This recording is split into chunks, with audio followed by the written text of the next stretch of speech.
साथ संगत जी, प्यार से कहना धन निरंकार जी।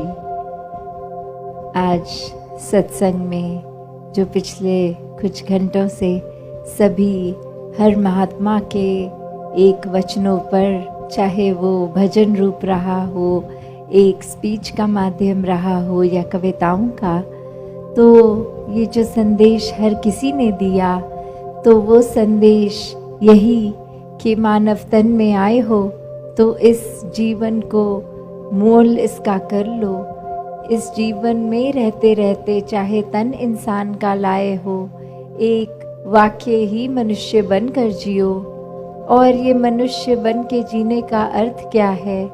ये बात वही कि पहले जो परमात्मा जिसने पूरी सृष्टि की रचना करी और इंसानों की भी, वहीं ये अपने कादर को जिसने बनाया है उसको जान के ब्रह्म ज्ञान द्वारा इसको देखकर इसको मन में बसा के फिर भक्ति में जीवन जीना है। हर समय इस निराकार के एहसास में रहना है, इस परमात्मा के एहसास में रहना है। और जितना ज़्यादा इस परमात्मा से हम मन का नाता नज़दीकियत करेंगे, उतने ही मानवीय गुण जीवन में आते रहेंगे, उतना ही मन हमारा एक प्रेम विभोर होगा कि मन हमेशा प्यार के एहसास में रहेगा। हम स्वयं ही प्रेम बन जाएंगे तो औरों को भी प्रेम बांटना बहुत ही आसान हो जाएगा, क्योंकि फिर कोई एक्स्ट्रा एफर्ट, कोई कार्य नहीं करना पड़ेगा। बस खुद ही प्रेम बने तो हर एक के लिए मन में वो प्रेम का एक भाव रहेगा। किसी की कोई चाहे अच्छाई हो बुराई हो, कोई कड़वे वचन तक बोल देता है तो संत हमेशा एक प्रेम से उसके साथ पेश आते हैं कि एक नज़रअंदाज वो गलतियों को करना, एक मन को अपने खराब नहीं करना क्योंकि किसी ने खराब भाषा का प्रयोग कर दिया। ऐसे अन्य रूप जो एक प्रेमा भक्ति का भी एक साधन, ये परमात्मा कि कैसे ये परमात्मा को प्यार करते चले जाएं, तो ही वाक्य में एक जीवन का हर समय भक्ति में करते चले जाएंगे। फिर अलग से कोई समय नहीं निर्धारित करना पड़ेगा कि दिन के इतने बजे से इतने बजे तो हम भक्ति करेंगे, बाकी समय तो हम व्यापार पाठ पूजा एक और अन्य काम करेंगे। नहीं, हर समय की भक्ति करनी है, एक कुछ सीमित नहीं, क्योंकि जब एक हम भक्त हैं तो कुछ पलों के भक्त नहीं, हर समय के भक्त हैं। और सोते जागते उठते बैठते खाते पीते कुछ भी करें, वो भक्ति का अपने आप रूप ले लेता है जब हर कार्य जो किया गया हो इस परमात्मा के एहसास में किया जाए। फिर अपने आसपास के दोस्तों मित्रों के घर परिवार के अंदर भी फिर हम चाहे एक रोज़ाना ज़िंदगी के ही कुछ पहलू क्यों नहीं बिता रहे हों, वो एक हमारे आचरण में जब प्यार है, हमारे मन में प्यार है, तो वो भी कार्य सेवा बन जाता है, भक्ति बन जाता है। तो कैसे एक भक्त हैं तो हर समय के भक्त बन के रहना है। फिर अगर कभी ना कभी किसी सिचुएशन में कुछ कभी गुस्सा या कोई और चीज़ भी आ रही है, तो कैसे उसको अपने ऊपर हावी नहीं होने देते भक्त। एक वो बात वैसी कि कोई चीज़ आई और छू कर चली गई, एक टच एंड गो वाली बात, तो कैसे उसको अगर कुछ हो भी रहा है तो उसको मन में नहीं बिठाना, मन में घर नहीं करने देना, बस उसी समय अपना ध्यान वापस इस निराकार में जोड़ लेंगे तो कैसे कोई भी विकार हावी नहीं होते और मन हमेशा ये प्यार में ही रहता है।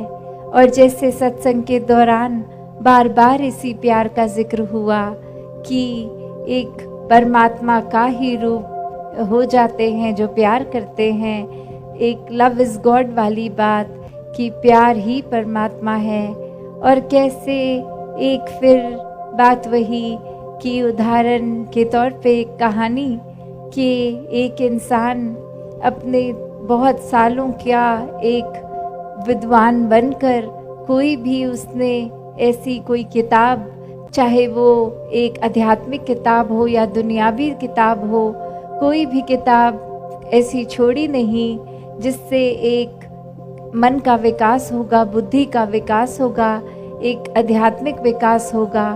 पर बात वही कि परमात्मा जीवन में नहीं। और कैसे फिर वो एक संत के पास जाके यही बात कि एक परमात्मा को एक जानना चाहते हैं।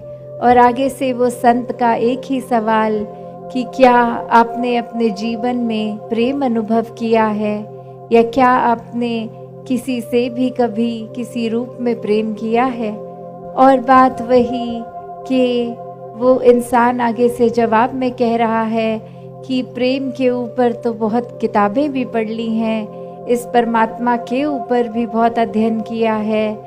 तो फिर उस संत का फिर से वही प्रश्न कि जीवन में प्रेम है कि नहीं है।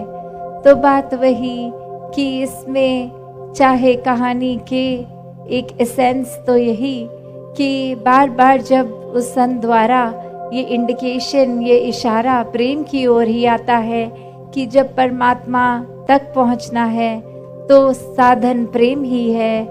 तो कैसे एक अब प्रेम करेंगे वही परमात्मा है। तो बात इतनी कि जब परमात्मा को बिना जाने बिना देखे इस परमात्मा से प्रेम नहीं हो सकता।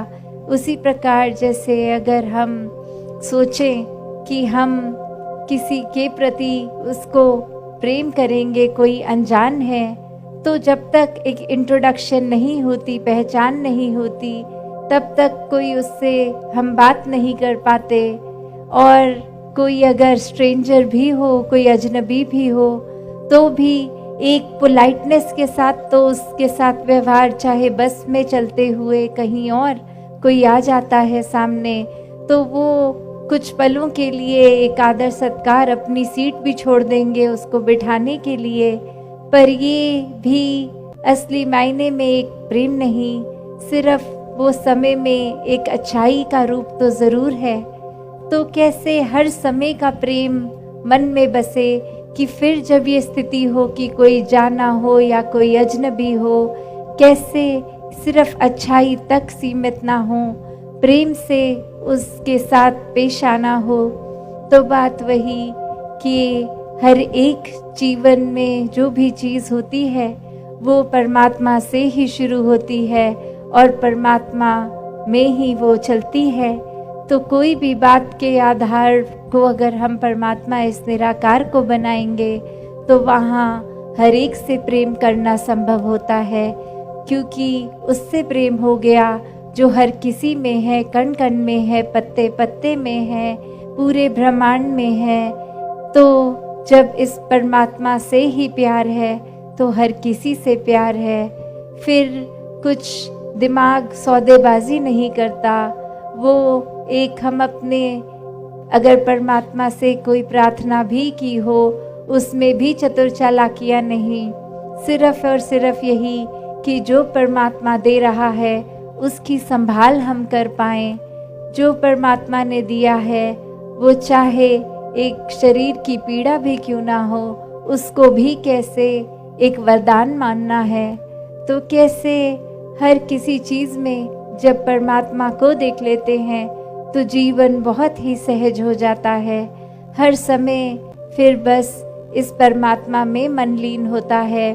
दुनियावी कार्य भी एक शरीर रूप के चलते जाते हैं, पर मन इसी परमात्मा में होता है, इसी के प्यार में होता है। और फिर जब प्यार है तो फिर पूरे संसार तक फिर वो प्यार पहुंचता है। फिर एक दायरा हमारा कुछ चंद लोगों का नहीं रह जाता कि अड़ोसी पड़ोसी, घर बार, मित्र, कोई सोसाइटी सर्कल नहीं। फिर तो एक इंसान की शक्ल तो चाहे दिखती है पर उसमें परमात्मा ही दिखता है। मन हर एक के लिए उनकी पीड़ा में एक सहयोगी बन जाता है। उनको शांति देने की कोशिश रहती है कि जीवन में एक किसी के पीड़ा है तो किस तरह हम ऐसा क्या योगदान दें कि अगले के जीवन में एक अमन सुकून का उसको एहसास हो। कैसे भक्त हमेशा से ये जहाँ रोज़ाना जीवन की चीज़ों में हर एक के लिए अपना पॉजिटिव कंट्रीब्यूशन देते हैं, मानवीय गुणों से खुद जो क्योंकि युक्त होते हैं आगे भी वैसे बांटते हैं।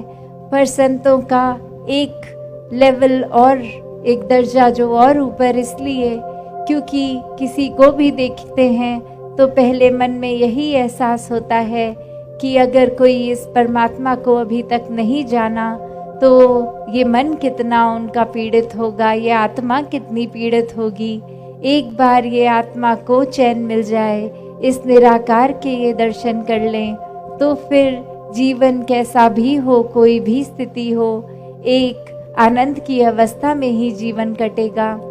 तो ऐसा युगों युगों ने संतों ने किया, युगों युगों से, कि ये इंसान को एक अपने जो वजह से जीवन में एक आए हैं, जिंदगी जी रहे हैं, कि असली मकसद इस परमात्मा की प्राप्ति संतों ने हमेशा इसी परमात्मा से जोड़ा है। और इसी तरह कहा कि ये कार्य संसारी, चाहे आप कुछ भी कर रहे हैं, एक जिस तरह एक छोटे बच्चे को स्कूल के बाद, एक स्कूल के समय से ही थोड़ा प्रोत्साहन भी दिया जाता है कि अच्छे से पढ़ाई करो, आगे जाके कुछ बनना है, फिर आगे पारिवारिक जिम्मेवारियां इत्यादि। तो बात वही कि ये बात नहीं है कि हमें घर परिवार वालों के साथ प्यार का नाता नहीं रखना, हर एक को प्रोत्साहन नहीं देना, हर एक को देते चले जाना है। पर फिर वही बात आती है कि इस संसार की हर चीज़ परमात्मा के अलावा माया है, तो अपने आप को इतना भी अंदर नहीं माया के डाल लें कि फिर परमात्मा के लिए ही समय नहीं बचे। मन में हर समय कोई ना कोई कार्य, चाहे पालन पोषण या कामकाज कुछ भी हो, तो बात वही कि प्यार हर समय करना है, हर एक से करना है। और प्यार क्या फिर वो दायरा कि कब वो एक जो फाइन लाइन होती है कि इतना प्यार को मोह ना बना लें कि फिर वो एक बंधन रूप बन जाए। तो प्यार जीवन में प्यार बन के ही रहे, परमात्मा के प्रति भी, इंसानों के प्रति भी, रिश्तेदार, अड़ोसी पड़ोसी, एक परिवारजन, हर एक के दातार हर एक पे कृपा करे। सात संगत जी, धन निरंकार जी।